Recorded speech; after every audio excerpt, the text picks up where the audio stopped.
A kú déédé àsìkò yìí, kókó inú ìwé ìròyìn la mú wá fún yín láti inú àwọn ìwé ìròyìn ilẹ̀ Nàìjíríà. Orúkọ tèmi ni Ọmágbémisọ́lá Ọmọlọ́rọ̀mọdẹ̀. Mínísítà agbára Adébáyọ̀ Adélábù ti pàṣẹ kí wọ́n tètè pààrọ̀ gbogbo ẹ̀rọ amúnáwá tí ọjọ́ ti lọ lórí wọn tó ń jẹ́ kí dákúrekú iná mọ̀nàmọ́ná máa fi gbogbo ìgbà wáyé. Adélábù sọ àsọdájú wípé ìgbésẹ̀ yìí yóò wá sí ìmúṣẹ láàrin oṣù 6. Bákan náà ni ó darí àjọ apínnáká TCN àti gbogbo àjọ tí ó dìrọ̀ mọ́ ẹ̀ka agbára láti ṣe àgbékalẹ̀ ìgbìmọ̀ tí yóò ṣe àmójútó dákúrekú iná.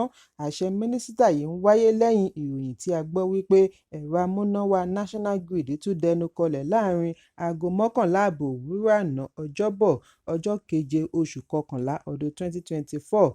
Alukoro ẹ̀ka agbára Bọ́lájí Túnjí ni ó ṣe àfihàn àṣẹ mínísítà nínú àtẹ̀jáde. Wọ́n ní àgbékalẹ̀ ìwádìí ìgbìmọ̀ yóò tètè mú iṣẹ́ yá láti wá ojútùú sí dákúrekú gbogbo ìgbà àtinilójú tí orílẹ̀-èdè ń kojú. Ọjọ́rú ni ìgbìmọ̀ ṣe àfihàn wípé ìwà àìkíṣàmójútó ohun poor maintenance culture, àìpọ̀tó ohun èlò àti ẹ̀rọ tí ọjọ́ ti lọ lórí wọn wà lára ìṣòro tí ẹ̀ka agbára ń kojú láti oṣù mélòó sẹ́yìn. Wọ́n wá yànnàná àṣeyọrí tí wọ́n lè rí láàrin oṣù kan, oṣù 6 àti ọdún kan.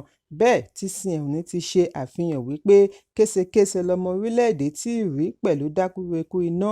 Nínú àtẹ̀jáde agbẹnusọ TCN Ndidimba ni wọ́n ti fìdí ẹ̀ múlẹ̀ wípé látàrí àtúnṣe tó ń lọ lọ́wọ́ pẹ̀lú àwọn ẹ̀yà tí ó ṣe gbòógì lára ẹ̀rọ amúnáwá, dákúrekú yóò tẹ̀síwájú títí iṣẹ́ yóò fi parí. Àná Ọjọ́bọ̀ ni National Grid paná tí ó fi di ìgbà 11 tí èyí ń wáyé láàrin ọdún yìí. Ẹ̀kúnrẹ́rẹ́ ìròyìn yìí wà ní ìwé ìròyìn Punch tó jáde lónìí. Pápá ìṣeré ti gbáradì fún ìdíje ẹṣin ńlá méjì ní ìpínlẹ̀ Ondo láàrin gómìnà Lucky Ayédatiwa láti ẹgbẹ́ òṣèlú All Progressives Congress (APC) àti igbákejì gómìnà àná Agboola Ajayi láti ẹgbẹ́ òṣèlú People's Democratic Party (PDP). Àwọn méjèèjì yìí ni wọ́n lè ṣe àpèjúwe wọn ní àwọn ìbátan kinsmen láti Ìlàjẹ Ondo South Senatorial District kí wọ́n tó pínyà ní ọdún 4 sẹ́yìn. Àwọn méjèèjì jọ ṣiṣẹ́ papọ̀ pẹ̀lú adarí wọn ìgbà náà, gómìnà àná olóògbé Rotimi Akeredolu.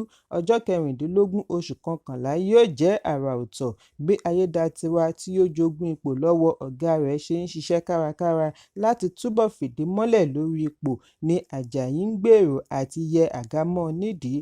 Àwọn kan sì ní ìgbàgbọ́ wípé Ayédatiwa ní àǹfààní ju akẹgbẹ́ rẹ̀ lọ gẹ́gẹ́ bí gómìnà tó ṣì wà lórí oyè. Ṣùgbọ́n àwọn adarí ẹgbẹ́ méjèèjì yìí kò lè lajú sílẹ̀ kí tàlùbọ̀ kó wọ̀, pàápàá jùlọ ẹgbẹ́ òṣèlú PDP àti olùdíje Ajayi tí í ṣe àgbà ọ̀jẹ̀ nínú òṣèlú, bí ó tilẹ̀ jẹ́ wípé fàákájà wà láàrin ẹgbẹ́ wọn. Ẹ̀kúnrẹ́rẹ́ ìròyìn yìí wà ní ìwé ìròyìn The Nation tó jáde lónìí. Àjọ alámòjútó ètò ìlera àti oúnjẹ ti jábọ̀ wípé kò ní dín ní 133 million ọmọ orílẹ̀-èdè tí yóò kojú ìṣòro àìsí oúnjẹ nínú ọdún 2025. Food and Agriculture Organization (FAO) ni yóò ṣe àfihàn yìí lánàá nínú àtẹ̀jáde pẹ̀lú àtìlẹ́yìn àwọn alábàáṣiṣẹ́pọ̀ bíi World Food Programme (WFP), United Nations Children's Emergency Fund (UNICEF) àti bẹ́ẹ̀ bẹ́ẹ̀ lọ. Àtẹ̀jáde náà ṣàlàyé wípé àjọ alámòjútó ààbò oúnjẹ tí ìjọba orílẹ̀-èdè darí ti pe àkíyèsí lórí iye ọmọ orílẹ̀-èdè tí yóò kojú ìṣòro àìsí oúnjẹ fún sáà ọ̀gbẹlẹ̀ láàrin oṣù kẹfà sí ìkẹjọ ọdún tó ń bọ̀.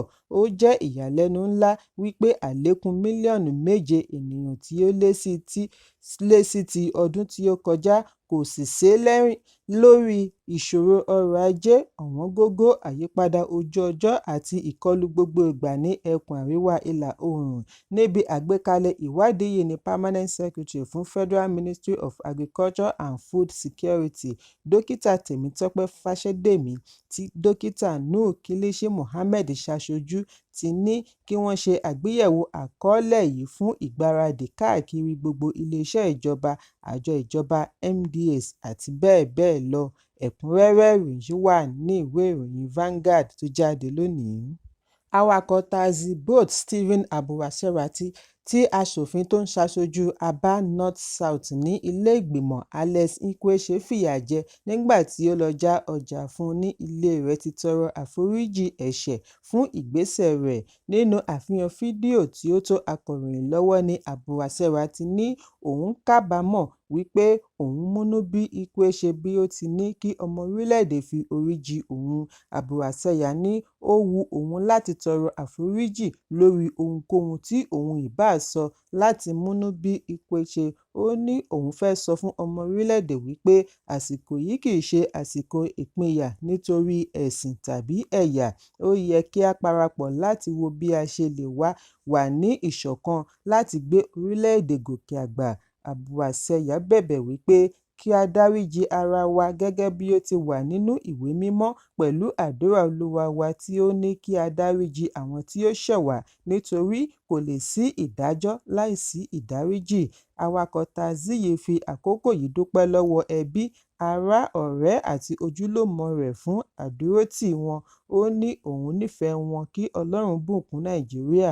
Ọjọ́ 28 oṣù kẹwàá ni àfihàn fídíò kan gbòde tí ó ṣe àfihàn bí Ikweché ṣe ń fọ́ awakọ̀ táásì yìí létí ní ìlú Àbújá. Ohun tó ń fọ̀ lábẹ́lẹ̀ àkàálẹ̀ fídíò yìí ni ó ṣe àfihàn aṣòfin tí ó ní kí olùtajà orí ẹ̀rọ ayélujára bá òun gbé ìgbín wá kí àwọn yẹn tó fi iṣẹ́ rán awakọ̀ Bolt láti gbé ọjà lọ fún aṣòfin. Ṣùgbọ́n fàákájà bẹ́ sílẹ̀ bí Abuwatseya ṣe ní dandan aṣòfin ni ó gbọ́dọ̀ jáde wá gba ọjà fúnra rẹ̀ kí ó sì fún òun lówó. Èyí ló mú aṣòfin ka ìwà dẹ́rẹ́bà yìí sí ìwọ̀sí tí ó ń lérí mọ́ wípé báwo ni òmùgọ̀ bí dẹ́rẹ́bà yìí ṣe máa gbé adúrú òun dìde, òun lè jẹ́ kí ó di àwátì lórí èèpẹ̀ tí kò sì sí ohun tí yóò tẹ̀yìn rẹ̀ yọ. Ó ní òun kò ní pe àwọn ọlọ́pàá sí i, fúnra òun ni òun máa dá sẹ̀ríà fún un. Nígbà tí dẹ́rẹ́bà sọ fún un wípé òun ti ṣe àkàálẹ̀ gbogbo ohun tí ó ṣẹlẹ̀ láàrin wọn, láṣòfin bá dá lóhùn wípé orúkọ òun ni Honorable Mascot Ikweché, òun jẹ́ ọmọ ẹgbẹ́ ilé-ìgbìmọ̀, kí ó lọ pe ọ̀gá ọlọ́pàá yányán wá. Lẹ́yìn èyí ni fídíò yìí gba orí ẹ̀rọ ayélujára kí Ikweché tó tọrọ àforíjì lọ́wọ́ ọmọ orílẹ̀-èdè bí ó ti gbà wípé òun ṣìwàhù sí dẹ́rẹ́bà. Lórí ẹ̀rọ abánidọ́rẹ̀ẹ́ Instagram ni aṣòfin yìí ti tọrọ àforíjì lọ́wọ́ iléeṣẹ́ ọlọ́pàá àti ilé-ìgbìmọ̀. Ó ní lótìítọ́ ìwà òun kò jọ ti àwòkọ́ṣe, kò ní fi ṣe irúfẹ́ ìbínú tí ìbáà jẹ́. Ẹ̀kúnrẹ́rẹ́ ìròyìn yìí wà ní ìwé ìròyìn The Nation tó jáde lónìí. Gómìnà ìpínlẹ̀ Edo Godwin Obaseki ti sọ wípé òun ti gba ìròyìn wípé àjọ tó ń gbógun ti ìwà ìbàjẹ́ àti ìṣòwò ìlú kúmọkùmọ EFCC ń dúró dè lọ́sẹ̀ tó ń bọ̀ tí yóò gbé ìjọba sílẹ̀. Gómìnà ní ẹ̀rù ò bodò, òun ò bẹ̀rù kí wọ́n má fi ọwọ́ ṣìkún òfin mú òun tàbí ṣe ìwádìí ìṣèjọba rẹ̀ látàrí àwọn ẹ̀sùn tí wọ́n ṣe takò ó. Àwọn wọ̀nyí ni ó ṣe àpèjúwe wọn ní aburú àti ìkà ẹ̀dá, cruel and wicked people. Ó ní wọ́n ń ṣe èyí láti fi ba òun nínú jẹ́. Ìròyìn jábọ̀ wípé Obaseki sọ ọ̀rọ̀ wọ̀nyí lánàá ní ìlú Àbújá níbi ìpàdé Edo Best National Resource Sharing Section. Obaseki tí ó fẹ́ parí sáà kejì gẹ́gẹ́ bí gómìnà ìpínlẹ̀ Edo láti ọdún 2016 ní òun yóò lo àkókò òun lákàtà àjọ EFCC dáadáa láti fi ṣe ìwádìí research. Gómìnà ní òun fi ohun mánigbàgbé sílẹ̀ sí ìpínlẹ̀ Edo. Ó ní gbogbo ibi tí EFCC bá gbé òun lọ ìwádìí lòun ò máa fi ṣe. Ẹ̀kúnrẹ́rẹ́ ìròyìn yìí wà ní ìwé ìròyìn Daily Trust tó jáde lónìí. Rìpẹ́tọ̀ ọlọ́pàá kan tí ẹnikẹ́ni kò tíì mọ orúkọ rẹ̀ ni a gbọ́ wípé wọ́n ṣekú pa nírọ̀lẹ́ àná. Níbi ìwakùsà ni àwọn agbébọn ti yìnbọn pa á tí wọ́n sì tún gbé ìbọn AK-47 rifle rẹ̀ lọ. Àtẹ̀jáde tí alukoro ọlọ́pàá láti Zone 6 SP Nelson Ọ̀pábí buọwọ́ lù tún fìdí ẹ̀ múlẹ̀ wípé àwọn agbébọn yìí jí ará ilẹ̀ Chinese méjì gbé àti ọmọ Nàìjíríà kan ní Maximo Quarry Site ní ìjọba ìbílẹ̀ Akampa ìpínlẹ̀ Cross River. Ìròyìn jábọ̀ wípé igbákejì ọ̀gá ọlọ́pàá yányán fún Zone 6 AIG Jonathan Towuru ti pàṣẹ kí wọ́n ṣe àwárí gbogbo àwọn agbébọn tí wọ́n ní wọ́n wọ aṣọ ológun nígbà tí wọ́n ṣe ìkọlù ọ̀hún láàrin aago 5 ààbọ̀ ìrọ̀lẹ́ àná. Ìgbésẹ̀ tí ń lọ lọ́wọ́ fún ìdóòlà àwọn tí wọ́n jí gbé láti gbà wọ́n kalẹ̀ láì fi ara pa, kí wọ́n sì fi gbogbo àwọn tí wọ́n bá rí mú jófin. AIG wá fi ìbánikẹ́dùn rẹ̀ hàn sí ẹbí ọlọ́pàá tí wọ́n ṣekú pa, bí ó ti pinnu láti má ṣàárẹ̀ títí ọwọ́ á fi tó gbogbo wọn. Ẹ̀kúnrẹ́rẹ́ ìròyìn yìí wà nínú ìwé ìròyìn Daily Post tó jáde lónìí. Adarí ìjọ àgùdà Pope Francis ti rọ àwọn Kìrìsìtẹ́nì kí wọ́n máa gbàdúrà pẹ̀lú ọkàn, kì í ṣe pẹ̀lú ètè lásán tí wọ́n mì. Pope sọ ọ̀rọ̀ wọ̀nyí níbi ìdánilẹ́kọ̀ọ́ gbogbogbò tí ó wáyé, bí ó ti rọ̀ wọ́n kí wọ́n yéé gba àdúrà bí ayé kò tọ́. Pope Francis gbà wọ́n ní ìyànjú kí wọ́n fi tọkàntọkàn wọn gba àdúrà, kí wọ́n sì ké pe ẹ̀mí mímọ́ láti ràn wọ́n lọ́wọ́ darí ọ̀rọ̀ wọn pẹ̀lú Ọlọ́run. Ẹ̀kúnrẹ́rẹ́ ìròyìn yìí wà nínú ìwé ìròyìn Daily Post tó jáde lónìí. Kókó inú ìwé ìròyìn tòní kò ní jù báyìí lọ. Ẹ pàdé mi ní ìrọ̀lẹ́ fún àkọ́tún ìròyìn. Kí a tó lọ, ẹ má ṣaláì fi àkíyèsí yín ránṣẹ́, kí ẹ sì bá wa subscribe sójú náà wa lórí YouTube, kí kókó inú ìwé ìròyìn lè máa tẹ̀ yín lọ́wọ́ ní kíákíá.